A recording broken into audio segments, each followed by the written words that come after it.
Investimentos. Quem muda para Genial encontra facilidade para investir, segurança, variedade de produtos e performance. Mudar o seu futuro começa com a escolha certa. Baixe o app da Genial e abra sua conta de graça. Olá, estamos aqui de volta com o nosso programa, Conversa com Zé Márcio.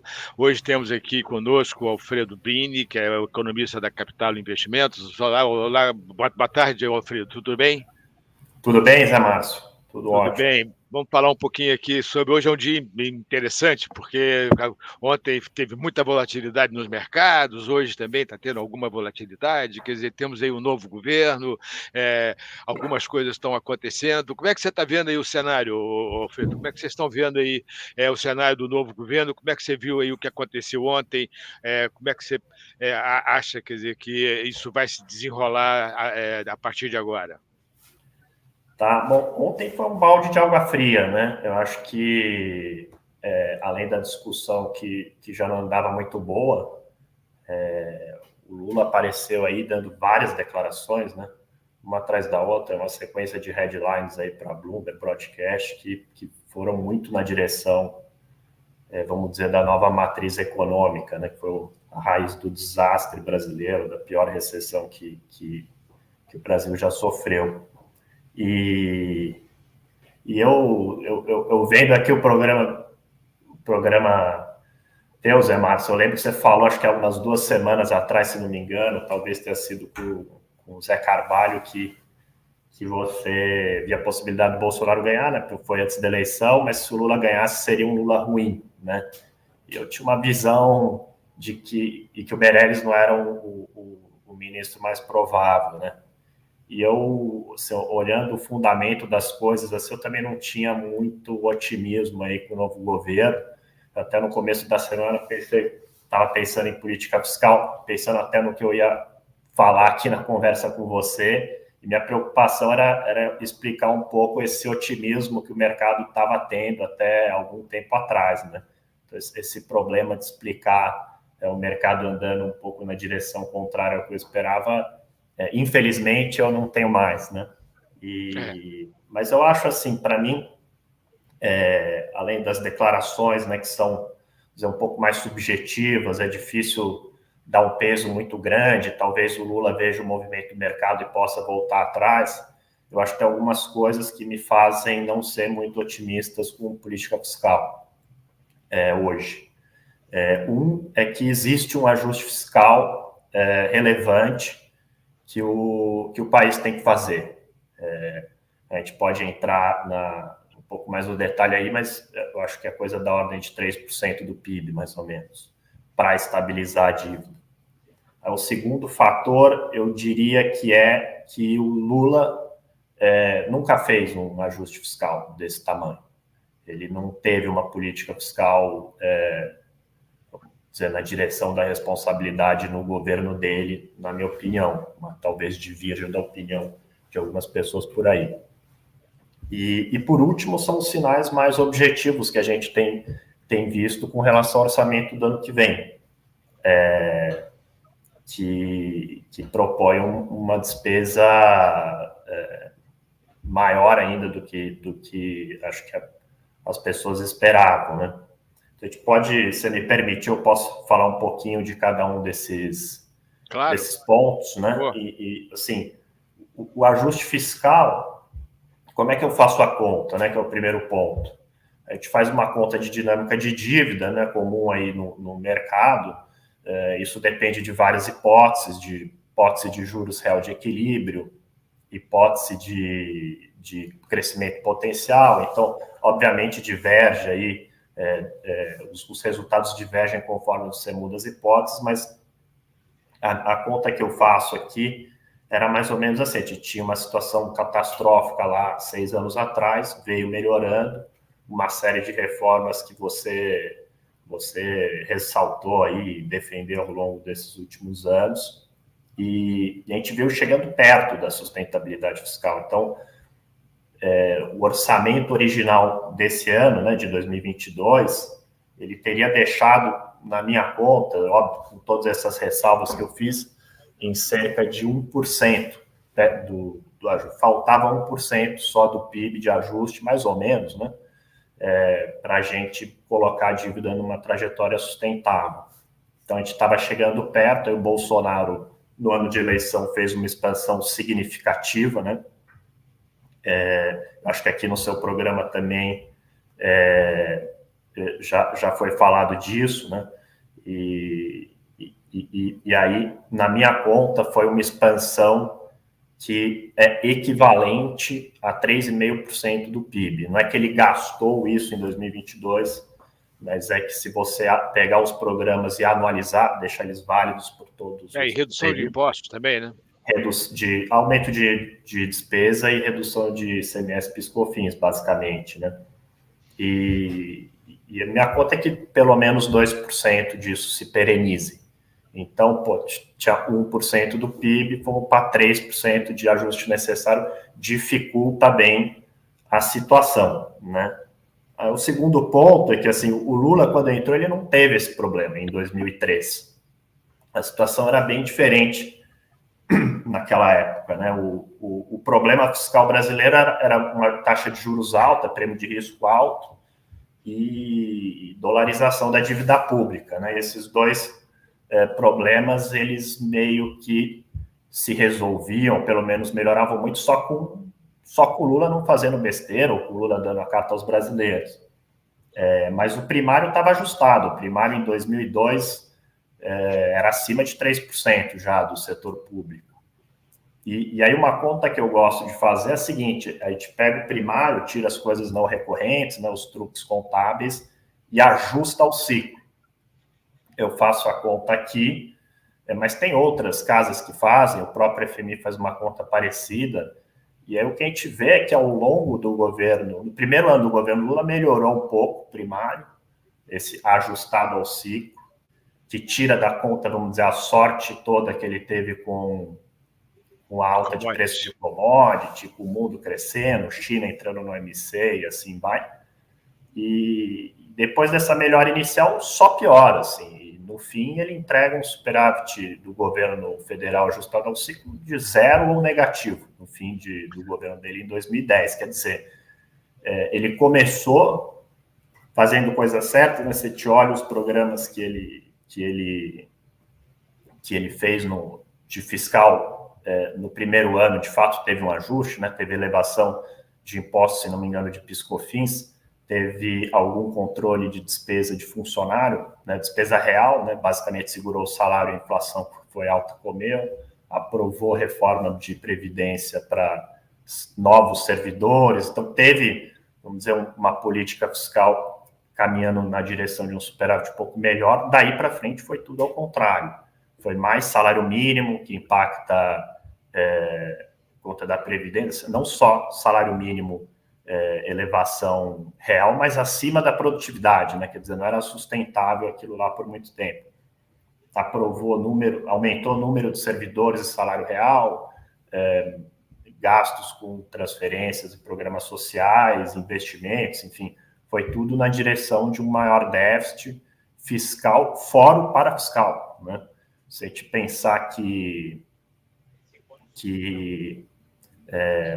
Petrobras fazendo refinaria e que deu no que deu, né? Que a gente sabe o que aconteceu, isso começou no governo Lula, não foi no governo Dilma, né? BNDES com campeões nacionais, enfim. Então, existe uma narrativa aí de que o Lula foi bom e a Dilma foi muito ruim no fiscal, né? Que o próprio Henrique Meirelles vinha meio que defendendo isso. O Lula foi bom, a Dilma foi ruim, o Alckmin dá declarações similares, e eu discordo bem dessa narrativa. Acho que foi uma deterioração contínua nos governos do PT, desde o início do governo Lula, que se acentuou, obviamente, com a crise de 2008 e com a Dilma piorou ainda mais. Então, acho que a história dele, né, ou quando ele diz pode confiar em mim, né, garantia sou eu, eu acho que ele não é garantia para nada, não. Não, eu concordo inteiramente com você, Alfredo. Na verdade, é o seguinte, eu acho que até é pior. Lá no primeiro mandato do presidente Lula, quem fez o pequeno ajuste fiscal, que aumentou o superávit, não foi o Lula, foi o Palocci. O Palocci que fez o jogo, ele que resolveu, como ele tinha uma ascendência muito importante sobre o Lula naquele momento, ele foi definitivo. Não foi ele que fez, tá certo? Não foi o Lula que fez. Muito pelo contrário, quando o Palocci saiu, quem foi para o ministério, tá certo, foi o Manteiga. E o Manteiga não tinha nada de equilíbrio fiscal. Muito pelo contrário, quer dizer, ele tocou pau na máquina e, como você disse, foi para frente, tá certo?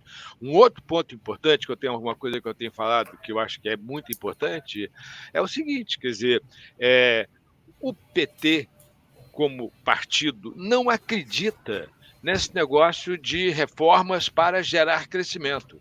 O PT acredita que a única forma de gerar crescimento em país emergente como o Brasil é aumentando o déficit primário, aumentando os investimentos públicos, tá certo? E a única forma de reduzir a desigualdade é aumentando gastos sociais. Então, a ideia de equilíbrio fiscal não passa pela cabeça do PT, entendeu? Quer dizer, conversando com os economistas do PT, isso eu tenho certeza que eles não consideram isso que eu estou falando uma coisa ruim, tá certo? Tenho certeza que eles consideram isso que eu estou falando como sendo uma coisa boa, entendeu? Na cabeça deles é assim, ou seja, a economia só vai crescer se você tiver aumento do investimento público, ponto. Tá certo? Isso só vai ter redução da desigualdade se você tiver aumento de gastos sociais. Ponto. Tá certo? Acho que esse é um ponto super importante. Então, eu acho que isso eu concordo inteiramente. Eu acho que a gente não dá para se enganar. Né? Quer dizer, o PT, ele fez. Se você pegar o que o Lula falou ao longo da campanha, o Lula fez uma campanha de aumento de gasto público. Tá certo? Esse era o objetivo. Em nenhum momento ele falou que ia fazer ajuste fiscal, nada disso. Acredite em mim. Era basicamente isso, tá certo? Na campanha, desculpe interromper aqui, mas eu acho assim, dava para pescar alguns sinais positivos, né? Eu acho que o fato do Alckmin estar lá podia ser visto como um sinal positivo.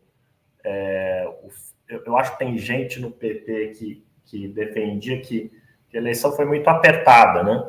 O Congresso teve muita eleição, muitos deputados, senadores muito bolsonaristas, né?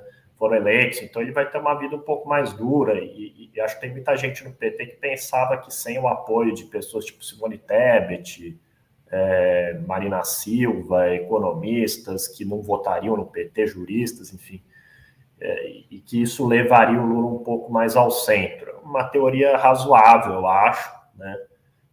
Mas assim, ele não vinha dando esses sinais, e ontem é o que você falou, né? Você pega o Manteiga que tem essa história e coloca no grupo de transição ali, não é um bom sinal. Esse grupo de transição, na verdade, é uma maluquice, né? Tem de tudo ali dentro. Né? Você pega a área de economia, por exemplo, tem o Pécio, o André, o Guilherme Melo, tá certo? O Nelson Barbosa. Para onde é que vai? Como é que eu fico pensando como é que deve ser a conversa dessas 4 pessoas, tá certo? Para discutir algum plano de governo na área econômica do futuro governo Lula, tá certo? Acho Cada um fala uma língua ali, né? Mesmo o André Lara, que não era do PT, teve ideias bem heterodoxas nos últimos anos, né? Mas é o terceiro ponto que eu estava falando, que é nessa linha, porque equipe ou enfim, declarações, a gente pode ser um pouco mais subjetivo, a pessoa que está lá, várias não vão estar no governo, né?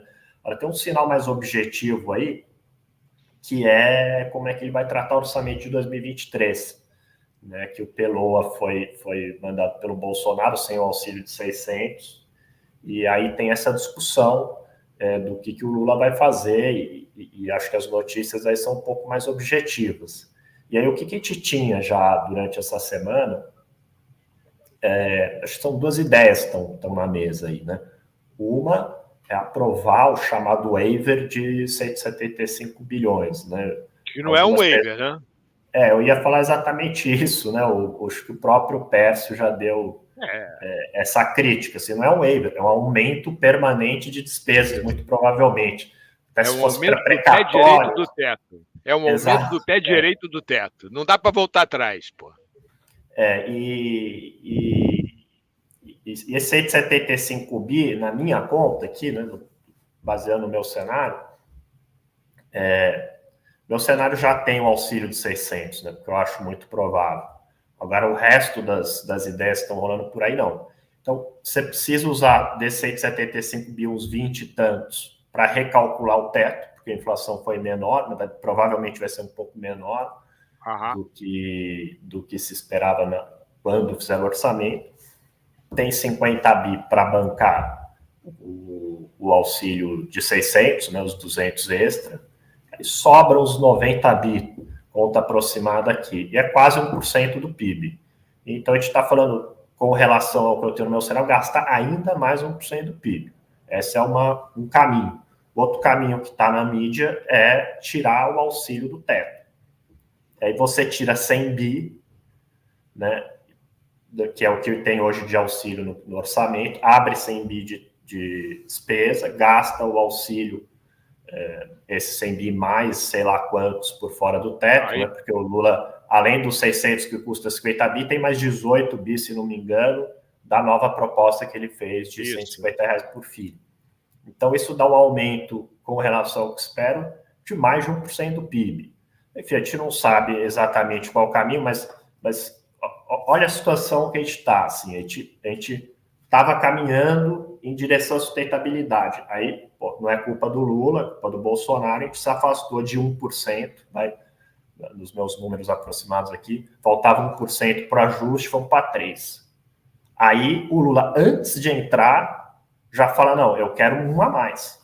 E aí a gente vai de 3% de ajuste necessário para 4% de ajuste necessário. Não, isso é otimista, né? Porque o auxílio fora do teto pode ser qualquer valor. E aí quem é que vai fazer o ajuste? O Lula, que quando teve na Previdência fez um desajuste de pelo menos 2%, 3% do PIB. Quer dizer, tá difícil achar realmente um caminho aí para acreditar nessa dinâmica fiscal, né? Eu acho que, assim, eu não quero soar excessivamente pessimista aqui, tem caminhos, né? Não é tão difícil, eu acho, a gente ir em direção à sustentabilidade fiscal, mas os sinais realmente não vão nessa direção. Realmente os primeiros sinais do governo, quer dizer, do presidente eleito, são muito ruins na minha avaliação. Eu concordo inteiramente com você. Eu acho que todos os sinais são no sentido de gastar mais, licença para gastar. No fundo, é isso que a gente está vendo aí nos últimos 15 dias. Né? Quer dizer, é muito curioso, porque as pessoas falam do mercado, né? Mas o mercado gosta de ser otimista, né? Quer dizer, logo depois da eleição, com o Alckmin de vice, o mercado estava dando lá o benefício da dúvida para o ex-presidente Lula, né? Que teve uma pequena lua de mel. A lua de mel foi pequena e acabou porque o próprio ex-presidente deu declarações claramente... Bateu na noiva, né? Bateu na noiva, exatamente, um bom ponto, tá certo? Então, eu acho que esse é um ponto super importante, quer dizer, eu acho que... Agora, como é que você está vendo a reação do mercado a partir de agora, Alfredo? Você acha que o mercado vai aceitar? Como é que você está vendo esse processo aí? Eu não sei, para falar a verdade, viu? Eu acho que, se você olhar o histórico do Lula, pelo menos me parecia que ele era um cara que entende, pelo menos de alguma maneira, que é contraproducente você governar, não digo desagradando ao mercado, né? Porque as pessoas tendem a ver um ente aqui, que é um troço aqui na Faria Lima, não é isso, né?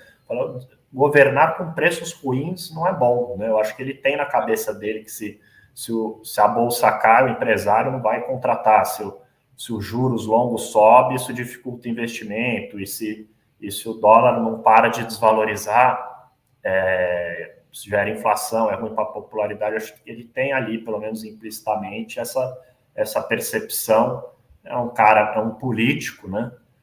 Fala com bastante gente, então, e tem gente boa lá, né? O Pércio é um nome que eu não imaginava vendo uma transição do governo Lula, e está lá. Então, eu acho que existe uma chance aí dele, vamos dizer, contemporizar um pouco, né? De dar anúncios um pouco melhores, dada essa piora abrupta aí, né? A piora foi muito relevante ontem, né? Porque não só o Brasil foi um desastre o mercado ontem, mas lá fora melhorou muito, né? Então, relativamente, foi um horror. Mas, enfim, a esperança é essa. Como eu falei, acho que tem caminhos aí, né? Assim, tem várias medidas que ele poderia fazer em direção à sustentabilidade fiscal com vamos dizer, com consciência social, né? Vamos lembrar aqui o Ricardo Paes de Barros, né? Que o pai intelectual, entre aspas, do Bolsa Família, ele está falando um ano atrás que com o Bolsa Família do dobro do tamanho que ele é, você praticamente resolvia o problema da extrema pobreza no Brasil com um programa bem desenhado, né? O Bolsa Família era de 30 bilhões de reais. A gente está falando aqui do Bolsa Família de 170 bilhões de reais. Né? No mínimo 150. Eu não vejo ninguém na imprensa, né? Nem essas pessoas economistas mais liberais perguntar por quê, né? Por que a gente precisa quintuplicar, né? Se você ajustar a inflação, multiplicar por 4, né? Um programa social em sei lá, 3 anos, né? Mas, enfim, outro caminho aí, eu acho que é o da reforma tributária, né? Que eu acho que não, é uma reforma importante que poderia não ir contra vamos dizer, a visão do PT. Acho que tem caminhos aí para o Lula trilhar que não são ruins, né? Mas eu não estou vendo isso. Eu não sei se eu concordo com isso, quer dizer, eu acho que eu sou um pouco mais pessimista. Quer dizer, a primeira coisa que eu acho que é importante é que você tem as promessas foram feitas ao longo da campanha. É verdade que o Bolsonaro também fez, mas não importa, o Bolsonaro perdeu a eleição, ele não tem que cumprir promessa nenhuma. Quem tem que cumprir promessa é o presidente Lula, tá certo? Então, a gente fez a conta aqui, ele fez, se você somar todas as promessas que foram feitas pelo ex-presidente Lula ao longo da campanha, dá alguma coisa em torno, um pouquinho mais de 400 bilhões de reais, ou seja, 440 bilhões de reais. Algumas coisas ele não vai poder fazer. E aí ele vai ter que fazer escolhas. Não são escolhas simples, tá certo? São coisas muito transparentes. Por exemplo, ele prometeu passar a isenção de imposto de renda para R$ 5.000. Isso aí dá um custo de aproximadamente 111 bilhões de reais, tá certo? Ele não vai fazer isso, ele já não vai fazer isso. Então, as pessoas vão ficar cobrando dele. Você prometeu R$ 5.000 e não deu R$ 5.000, tá certo? Como aconteceu com o Bolsonaro, lá em 2018, ele prometeu e não deu. Coisa. Exatamente. Então, quer dizer, eu acho que esse é um ponto importante. Você vai ter, da mesma forma, quer dizer, essa questão do Bolsa do Auxílio Brasil. Ele prometeu R$ 600, prometeu R$ 150, ele vai ter que dar esse dinheiro. Senão, ele não vai cumprir a promessa. Eu não estou falando que ele não vai fazer, eu estou dizendo o seguinte: não é fácil para ele não fazer, tá certo? É só esse que é o ponto. Politicamente é muito difícil. Isso aí eu concordo inteiramente. Assim, se a gente já supor que vai dar tudo errado, a gente já sabe a resposta e o mercado vai piorar mesmo. Eu estou tentando entender qual que é a chance da gente entrar num caminho um pouco melhor. Mas eu concordo, acho que a chance, olhando lá na frente, a chance não é alta, né? E os sinais foram muito ruins, né? Então, ontem os sinais foram péssimos, né? Quer dizer, não, eu acho que é isso mesmo. Os sinais ontem, quer dizer, essa coisa de por que você tem uma meta de inflação e não tem uma meta de crescimento, quer dizer, pelo amor de Deus, você tá. Essa é uma conversa que eu achei que tinha acabado no Brasil. Não, voltou. Aliás, muita coisa está voltando. Esse é o outro ponto que eu acho que é importante, né? Quer dizer, muita coisa está voltando, muita coisa que tinha acabado. Eu tenho dito sistematicamente, quer dizer, eu dou muita importância às reformas microeconômicas e macroeconômicas que foram feitas aí nos últimos 6 anos. Minha avaliação é que foram essas reformas que permitiram que a economia brasileira entrasse numa trajetória de crescimento mais ou menos sustentável nos últimos anos, sem grandes volatilidades, apesar do cenário internacional muito desafiador, apesar da pandemia e etc. Esse ano a gente vai crescer mais de 3%, provavelmente. Nosso cenário aqui é um crescimento de 3%, mas a gente está começando a achar que vai ser até mais, tá certo? E isso, quer dizer, na nossa avaliação, a gente desde lá de no final de 2020, com o fim da pandemia, que a gente tem isso na cabeça. Olha aqui, ó, essas reformas estão fazendo a diferença. E acontece o seguinte, quer dizer, quando você olha o discurso do PT, é um discurso de desfazer as reformas, né? Quer dizer, está se falando em voltar à taxa de juros subsidiada nos bancos públicos, está se falando em mudar a legislação trabalhista, está se falando em voltar a ter restrições no processo de terceirização. Quer dizer, o discurso é ruim desse ponto de vista. E quer dizer, e aí é aquela coisa que eu te falei, quer dizer, o PT acha que só dá para crescer aumentando investimento público. A taxa de investimento aumentou de 14,6% do PIB para 19,5% do PIB, com queda do investimento público, só com aumento de investimento privado ao longo desse período aí. Eu acho que a gente está tendo um retrocesso que pode ser muito problemático lá na frente, tá certo? Eu estou bem preocupado com essa coisa aí. Né? Até, Zé Márcio, uma pergunta, talvez até uma provocação que eu ia te fazer, né? Você, como você falou aí, você tem muito tempo, né? Estava lá discutindo o teto de gastos, em Brasília sempre, foram várias reformas positivas, né? Como você falou, foi Previdência, reforma trabalhista, autonomia do BC, reforma do crédito público, TLT, marco regulatório, enfim, dá para citar várias. E eu era bem otimista, assim, alguns anos atrás, com o crescimento, achava que isso ia gerar um aumento do crescimento potencial. Ele deveria vir, né? Pensar num modelinho básico de economia, deveria vir através de maior taxa de investimento e maior produtividade. O que me deixa um pouco desanimado é o seguinte, assim, a taxa de investimento ela subiu ultimamente, como você lembrou agora. Agora, a produtividade não. Quando eu meço produtividade aqui de diversas maneiras, produtividade do trabalho, por exemplo, ela está baixa, né? Você pegar a métrica mais simples, que é PIB por trabalhador ou por trabalhador por hora de trabalho, isso está estagnado.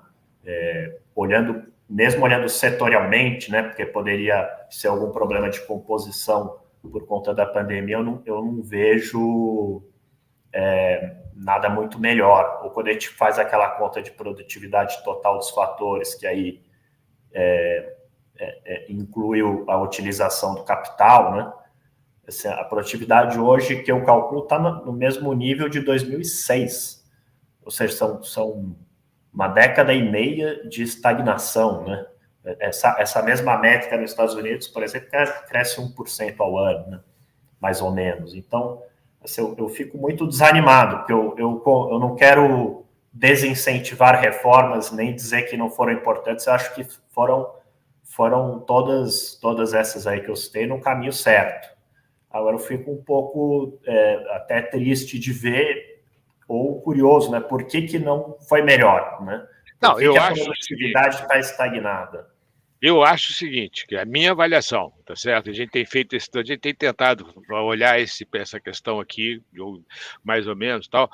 Eu tenho uma avaliação muito concreta, quer dizer, eu acho que nós tivemos aí, de 2006 para cá, nós tivemos efetivamente até 2017, tá certo? Nós tivemos até 2016, vou deixar. Até 2016 nós tivemos só decisões negativas do ponto de vista de produtividade.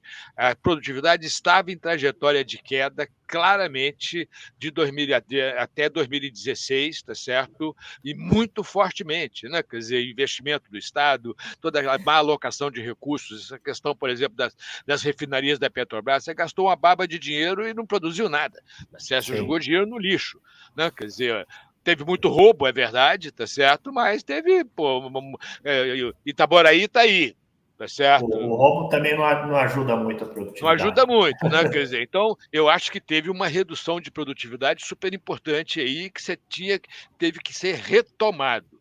E o segundo ponto que eu acho que é importante é o seguinte, quer dizer, uma vez feitas as reformas, o resultado não é no dia seguinte, eu acho que demora. Estou vendo, por exemplo, o que está acontecendo especificamente, o que está acontecendo no setor de saneamento. Tá certo? É muito impressionante o que aconteceu nos últimos 2 anos no setor de saneamento. Você fez uma reforma do marco regulatório de saneamento e já licitou 90 bilhões de reais de investimento em saneamento em 2 anos. É incrível, você passou décadas sem investimento nenhum em saneamento no Brasil, porque você não podia deixar as empresas estatais sem o serviço de saneamento lá e elas não tinham dinheiro para investir. Agora você fez uma mudança no marco regulatório e em 2 anos você já investiu 90 bilhões de reais. Permitiu a privatização da SEDAI, permitiu novas redes de esgoto no Ceará, em Alagoas, em suma. Isso é um processo, né? Quer dizer, eu acho que você está começando este processo. A mesma coisa na legislação trabalhista. Eu não sei se você tem acompanhado, mas na legislação trabalhista, por exemplo, você diminuiu a menos da metade a quantidade de demandas na Justiça do Trabalho. Isso é uma redução do custo de formalização espetacular. Eu não tenho nenhuma dúvida que uma das razões pelas quais você está tendo mais empregos formais é exatamente porque você diminuiu o custo de formalizar a mão de obra por causa da diminuição da litigidade, tá certo? Do número de litígios na Justiça do Trabalho. É uma redução de custos muito importante. Isso vai aparecer, tá certo? Eu não tenho a menor dúvida. Essa é uma das razões pelas quais a taxa de desemprego caiu de 14,9% para 8,5% em um ano e meio. Eu não tenho a menor dúvida de que isso é super positivo, né? Isso eu não tenho, né? Eu concordo inteiramente com você. Agora, fuçando os dados, que é o que a gente faz muito aqui, eu não consigo achar tanto resultado. Por exemplo, a reforma trabalhista, ela deveria gerar esse efeito positivo via maior formalização. Se a gente olha os dados da PNAD, tudo bem, não são os melhores dados do mundo, mas ela começou a subir um pouquinho agora, né? Ela estava meio parada desde 2019. Mas os dados do CAGED são bastante positivos. São impressionantes, sim. Certo. Então, eu acho que tem um problema aí de dado também, mas, quer dizer, eu concordo com você. Eu acho que ainda está longe do que a gente gostaria que fosse, mas eu acho que tem muito a ver com... tem um lag. Eu acho que, uma vez feitas as reformas, depois... Você viu o que aconteceu com o outro que me impressionou muito? É mercado de crédito de longo prazo privado. Você acabou com a TJLP, o crédito privado de longo prazo explodiu, tá certo? E certamente é muito mais eficiente. Em algum momento isso vai aparecer na produtividade total de fatores, como você falou aí, tá certo? Porque você não vai ter... você não vai ter as refinarias paradas, né? Quer dizer, então esse tipo de coisa, quer dizer, eu acho que faz a maior diferença. Tá certo? Agora, Alfredo, deixa eu mudar um pouquinho de assunto. Quer dizer, você tem um cenário internacional, como eu já falei, bastante desafiador. Você tem aí uma economia mundial, quer dizer, uma inflação mundial muito forte. Todos os países desenvolvidos e emergentes entraram numa trajetória de política monetária bastante contracionista, tá certo? Como é que você está vendo isso? A gente está vendo uma desaceleração, você está vendo uma recessão, quer dizer, uma contração da atividade global, ou você acha que não vai ser necessário? Eu acho que vai. A resposta direta é essa. Você mudou de assunto, mas acho que a gente vai continuar no papo pessimista aqui. Eu juro que eu não sou pessimildo, como diria a Dilma, né? Mas acho que o cenário não é muito bom, não. Eu acho que a gente está vendo melhoria, a gente acompanha vários indicadores de cadeias de produção global que pioraram, se embaralharam muito durante a crise do coronavírus, estão melhorando e já tem efeito disso em inflação de bens ao redor do mundo, né? Inclusive no Brasil tem tido algum arrefecimento de inflação de bens. Então isso aí vai ajudar. Agora, eu acho que isso aí ajudou tarde demais, né? Eu acho que os governos ao redor do mundo erraram na mão em termos de estímulo. o que é até compreensível, né, dada a natureza completamente sui generis aí da crise do coronavírus, né? E deram estímulos monetários, a meu ver, principalmente fiscal. O grande erro e o grande ponto fora da curva aí dessa recessão foi fiscal. Então, a economia sobreaqueceu muito rápido, e antes que essa desinflação de bens acontecesse, a inflação de serviços já está se cristalizando. Então, nos Estados Unidos, por exemplo, o último número de ontem de inflação foi melhor. A gente esperava um número um pouco mais baixo, veio ainda mais baixo do que a gente esperava, mas a composição não é muito boa, né? E a mesma história das últimas divulgações que contam isso, né? Tem um arrefecimento de bens, mas a inflação de serviços que tem mais persistência, ela já está alta. Então, o Fed percebeu isso também, obviamente, está levando, o mercado leva a taxa aí até 5%, né? Está implícito, acho que pode ser um pouco maior que isso, e eu acho que a gente está num ponto que a gente precisa gerar algum aumento de desemprego para controlar a inflação. Esse é o ponto, né? E raramente, eu acho, nos Estados Unidos não teve nenhuma vez que isso foi feito sem recessão, né? Tem a economista fez uma regra, Sam Rule, que ela fala assim, sempre que o desemprego passa 0,5% acima da média móvel dele mesmo, é recessão. Obviamente, a recessão é definida pelos dados de atividade e mercado de trabalho, então pode parecer um pouco tautológico, mas, na verdade, isso, o que essa regra diz se você piorar um pouquinho o desemprego, na verdade, ele não para por aí, ele sobe, vai embora e dá uma recessão mais forte. E isso é válido sempre. Agora, acho que essa recessão ainda pior, né? Porque ela foi pior no sentido de mais difícil para o Fed, porque ela foi muito rápida para baixo, muito rápida na volta pela reabertura, pelos estímulos. Então, para o Fed calcular os juros de maneira a fazer o chamado soft landing aí, fica ainda mais difícil. Então, a gente vê a recessão nos Estados Unidos como bem provável. A gente via uma recessão como bem provável na zona do euro também, pela mesma história, né? Acho que poderia repetir tudo que eu disse aqui para os Estados Unidos. Só que, em cima disso, veio um choque de oferta super importante, foi o interrompimento do fornecimento de gás da Rússia. Então, você piora ainda mais o trade-off entre inflação e atividade, né? Isso pode ser resolvido temporariamente com política fiscal, isso gera maior inflação, mas uma parte disso vai ter que vir de queda de consumo de gás. Isso, quer dizer, isso afeta negativamente o potencial da região toda, né? Isso na zona do euro, então lá, se a recessão já era provável, acho que hoje virou uma unanimidade entre os analistas. E na China também a história não é muito melhor, né?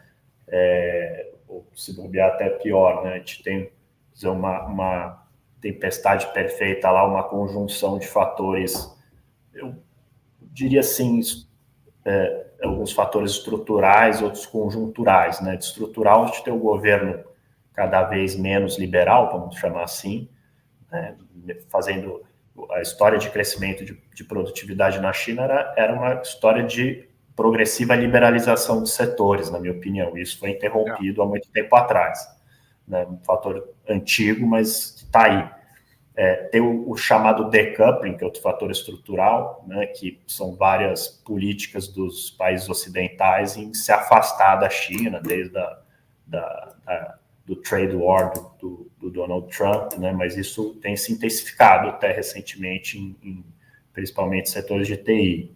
E aí, dois fatores conjunturais são a política de Covid-0, né? Que, a meu ver, foi uma política errada, né? Muito tempo depois de inventar a vacina, continuar trancando o país inteiro em casa. E as políticas que também foram tomadas há bastante tempo no setor imobiliário, né, de contenção de demanda e de oferta, mas que estão gerando uma dor no setor ainda hoje, né? A gente teve ontem uma sinalização boa com respeito à política de Covid-0, que é um desses fatores mais conjunturais, então a gente acha que isso vai melhorar um pouco daqui em diante, não de uma vez, mas gradualmente, mas mesmo assim não é um cenário bom, né? São 4 vetores aí apontando para um crescimento menor e, obviamente, a China é muito relevante para o Brasil, né? Então, onde a gente olha no mundo, a gente vê um cenário para cair no lugar comum aqui complexo, né?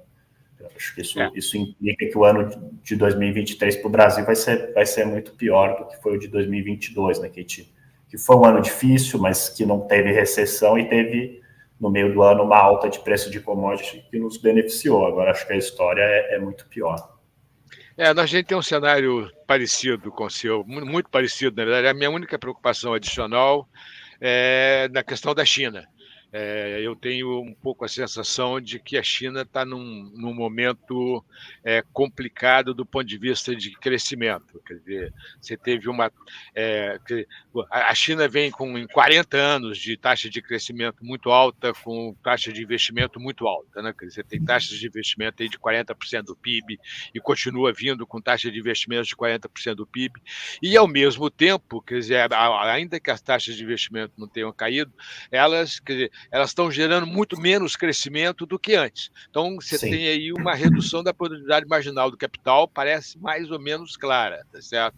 E eu acho que essa questão do setor imobiliário é parte desse processo, é parte dessa diminuição da produtividade marginal do capital e, quer dizer, com o fechamento político da China e essa tendência do resto do mundo de sair da China, né, de deixar diminuir o comércio com a China, você pode gerar uma situação extremamente complicada, né? Quer dizer, porque você vai estar numa situação em que você não consegue parar os investimentos estão lá, e ao mesmo tempo você não consegue produzir, porque o investimento está com uma produtividade marginal muito baixa. Então, eu estou, quer dizer, a minha impressão, quer dizer, concordo com você inteiramente, eu acho que tem um lado estrutural da crise da China que pode ser muito mais grave do que parece à primeira vista, tá certo? Então, as pessoas estão dando muita ênfase à questão da política do zero Covid, mas eu acho que pode ser mais do que isso. Essa é uma preocupação que eu tenho tido aqui, que a gente tem conversado aqui bastante, tá certo? Bom, Alfredo, muito obrigado, prazer enorme ter você aqui comigo, foi muito bom mesmo, um bom papo, tá certo? Obrigado um prazer estar aqui. Obrigado por ter aceito o nosso convite. Parabéns pelo canal e pelas obrigado. Entrevistas todas. Um abraço. Um abraço, muito obrigado, Alfredo.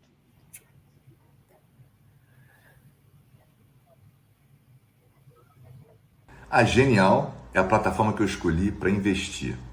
E nela eu deposito muito mais do que dinheiro. Deposito a minha confiança e os planos que eu desejo alcançar.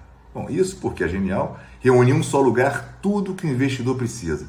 Facilidade, segurança e os melhores produtos do mercado. E eu não sou o único que pensa assim, tem mais 1 milhão de clientes que pensam igual. Quando você deposita os seus investimentos no lugar certo, resgata o futuro que deseja. Baixe o app e abra sua conta.